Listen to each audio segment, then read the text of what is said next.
cautious and defensive driver. So maging maingat sa pagmamaneho, tamang driving pace lang, huwag masyadong mabagal, huwag rin namang masyadong mabilis. So observe proper driving. Okay mga ka-fixit, manners and etiquette, yan, importante yung pagdating sa pagmamaneho. Road courtesy, very important. Matuto tayo magbigay sa daan. Okay, huwag tayong hari-hari ng kalsada. Matuto tayo magbigay.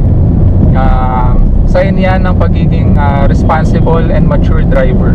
Change lane only if needed.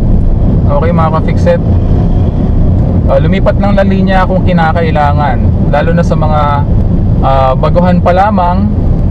As much as possible, stay in your lane, kasi sa city driving madaming sasakyan, so mamiminimize natin yung risk na aksidente kung mag-stay tayo sa ating lane.